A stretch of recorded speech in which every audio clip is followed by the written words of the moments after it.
Pourquoi tu n'es pas productif? C'est la question à laquelle on va répondre aujourd'hui, mon capitaine. Alors, comme tu peux le voir, il y a 5 raisons principales qui expliquent pourquoi tu n'arrives pas à être productif. La première raison qui explique pourquoi tu n'es pas productif, c'est que tu ne fais pas le 80-20. Qu'est-ce que le 80-20? Il s'agit simplement de repérer en amont les 20% d'actions qui provoqueront 80% des résultats. Il s'agit donc de réfléchir avant d'agir. Comme le dit une célèbre citation d'Abraham Lincoln, que l'on me donne 6 heures pour abattre un arbre, j'en passerai 4 à aiguiser ma hache. Donc avant de t'engager dans une activité, pense toujours à repérer les 20% d'actions qui procureront 80% des résultats. Par exemple, si tu as un contrôle, repère d'abord les 20% de chapitres qui donneront 80% de la note. Par exemple, c'est 2-3 chapitres que si tu révises, te donneront 15-16 minimum. Donc dans tous les aspects de ta vie, pense à toujours repérer d'abord ces 20% d'actions qui procureront 80% des résultats. Ne cherche pas à être perfectionniste et à essayer d'atteindre ces 100%. C'est ce que je faisais auparavant et je perdais énormément de temps au final. Par exemple, je me rappelle de certains devoirs où je devais faire simplement une vidéo courte pour introduire par exemple un livre. Moi, ce que je faisais, c'est que j'apportais énormément de détails dans le montage. Donc, je passais mon temps à faire du montage, à faire quelque chose de propre. Alors que ce que le prof attendait, c'était simplement une vidéo classique qui présentait un livre.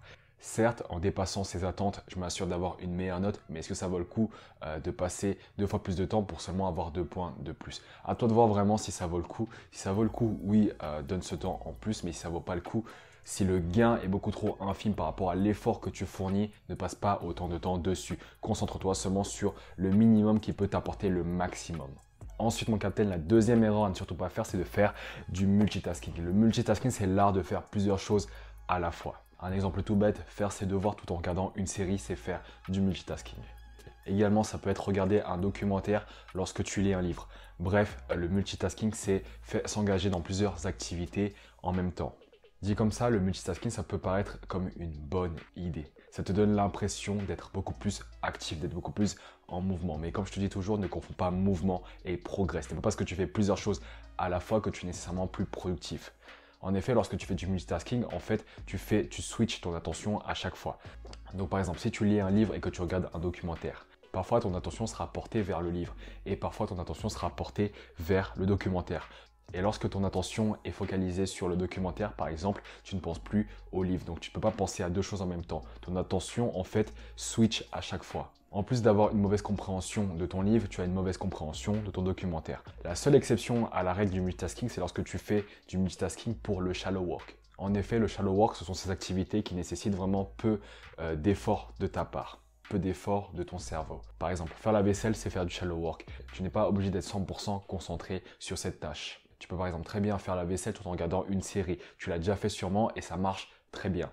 Parce que faire la vaisselle, c'est un peu une activité un peu automatique. Tu n'as pas besoin d'être 100% présent pour faire cette activité. Donc tu peux faire du shallow work pour ces tâches superficielles qu'on appelle aussi shallow work.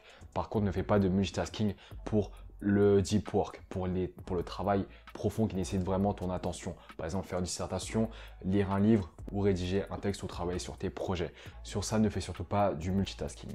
Ensuite, l'erreur suivante qui nuit à ta productivité, c'est ne pas traquer ton temps.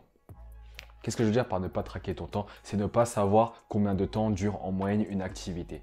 Je ne te demande pas de traquer toutes les activités que tu fais. Je te demande simplement de mettre un minuteur comme tu le fais parfois lorsque tu travailles et d'avoir une idée de combien de temps prend chaque tâche que tu effectues. Pourquoi est-ce que c'est important de faire du tracking? Parce qu'en plus d'avoir une idée de combien de temps dure la tâche, ça te permet de mieux planifier tes journées. Par exemple, si tu as une tâche répétitive que tu fais chaque jour, si tu sais approximativement combien de temps cette tâche prend, ce sera beaucoup plus facile pour toi de la planifier. N'oublie pas que planifier tes journées, c'est avant tout estimer la durée des tâches afin d'avoir un aperçu de comment est-ce que le lendemain va se passer. Donc pense réellement à traquer ton temps pour certaines activités répétitives. Ne traque pas chaque minute de ta journée parce que ça va être beaucoup plus oppressant qu'autre chose. Traque vraiment ton temps pour certaines activités qui reviennent souvent dans ton agenda. Ensuite, l'erreur suivante, c'est de ne pas utiliser la loi de Parkinson. La loi de Parkinson est sûrement la loi de productivité la plus efficace. Elle dit tout simplement que le travail s'étale de manière à occuper le temps disponible pour son achèvement. Simplement, si on coupe tout le jargon, ça veut dire que plus tu as du temps disponible pour une tâche, plus tu prendras ton temps. Et je suis sûr que ça, tu l'as déjà vécu. Lorsque tu as une tâche à faire dans 2 semaines, tu prendras 2 semaines pour le faire. Soit parce que tu le feras à la dernière minute, donc la première semaine, tu ne travailleras pas dessus, puis tu t'y mettras vraiment à la dernière minute, ou bien soit parce que tu prendras un peu plus de temps, tu te concentreras sur les détails et pas sur l'essentiel parce que tu n'as pas de deadline qui te pousse à être dans l'urgence. Donc c'est vraiment important de jouer sur cette loi de Parkinson, quitte à t'imposer tes deadlines fictives, quitte à te dire au lieu de finir ça pour vendredi, je finis ça pour mercredi. Le fait de rapprocher la deadline va créer un sentiment d'urgence qui va te pousser à être beaucoup plus productif et à ne plus procrastiner. Si tu veux la recette contre la procrastination, c'est sûrement cette loi qui va t'aider, la loi de Parkinson.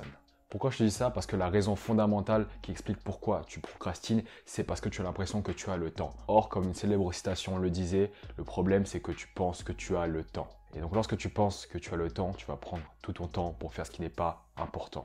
Je veux vraiment que tu te coupes l'herbe sous le pied, je veux vraiment que tu mettes fin à cette procrastination en rapprochant la date limite. Enfin, la dernière raison qui explique pourquoi tu n'es pas productif, c'est que tu es un yes man. Tu dis toujours oui. Et ce n'est pas de ta faute. Tu es sûrement quelqu'un de très généreux qui veut toujours aider les autres. Mais à force d'aider les autres, tu ne t'aides pas toi-même. Avance d'abord sur tes projets et lorsque tu auras suffisamment avancé, c'est là que tu pourras vraiment aider les autres. Après, tu peux toujours apporter ton aide parfois, mais si ça vient au détriment de tes projets personnels, n'y accorde pas autant de temps. Donc apprends vraiment à dire non pour ce qui n'est pas important. À chaque fois que l'on te demande une faveur, ne dis pas oui tout de suite.